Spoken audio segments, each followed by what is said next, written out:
Good morning বন্ধুরা, সবাই ভালো আছো? আমিও ভালো আছি। শুভ সকাল সবাইকে। ঘুম থেকে উঠেছি, অনেকক্ষণই হয়েছে। মনা উঠে পড়েছিল, ওকে আবার খাইয়ে দিয়েছি, ও আবার ঘুমিয়ে গেছে। তারপরে এই যে উঠে আমি উঠোন ঝাড় দিয়ে নিলাম। আর এইখানে কুকুরে কালকে মারামারি করে সে কী করে দিয়েছিল, তার জন্য আবার একটু গোবর দিয়ে নিলাম।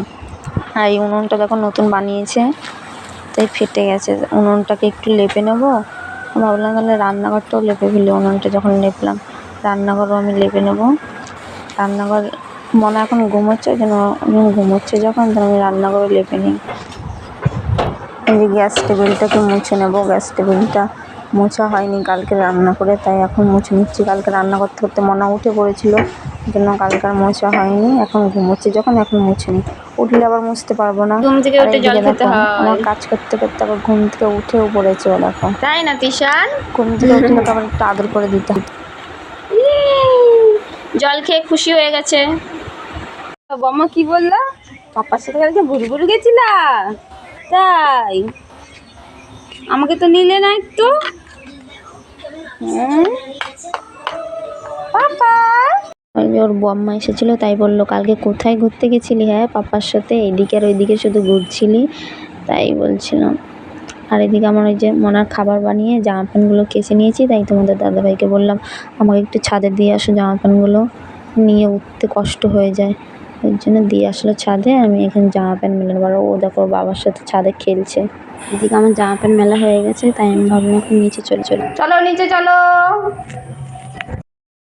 নিচে এসে মনার খাবারটা বানিয়েছিলাম, ওই খাবারটা নিয়ে আসলাম। ওকে এখন খাওয়াবো, খাইয়ে রান্না করতে যাবো।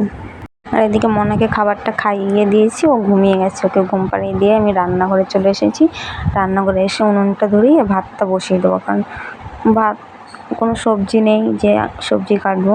ভাত বসিয়ে দিই। তোমাদের দাদাভাই বাজারে গেছে, বাজার থেকে আসলে তারপরে সবজি যা আনবে সেটা করবো। আর দেখে বলতে বলতে বাজার থেকে চলেও এসেছে। ভোলা মাছ এনেছে, শাক এনেছে, লতি গাঠি এসব এনেছে। মাছ এনেছে, মাছটা কাটতে হবে। মাছ কেটে এনে তারপর আমি বাদবাকি রান্নাটা করবো। মাছ ফাছ কেটে এনে শাকটা বেছে, আগে শাক বেছে নিই, তারপরে মাছ কাটবো। এনেছে তাই শাকটা বেছে নেব। শাক বাছা হয়ে গেলে বললো যে পরোটা এনেছি, পরোটা খেয়ে নাও, তারপর শাকটা বেছো। কি আনছো? এটা পরোটা? এরম করে কেউ খায়? রান্না করছিলাম আর ঘুম থেকে উঠে কান্নাকাটি করে দিয়েছে। তাই না পাপা? তুমি আমার সাথে রান্না করবা? রান্না করবে আমার সাথে। আমি এই মাছ ভাজা করছি, ভোলা মাছ রান্না করবো, আজকে ভোলা মাছের ঝাল, শাক রান্না করবো, আর গাঠি তরকারি করবো। তাই না বাবা? ও আমার সাথে রান্না করবে এখন।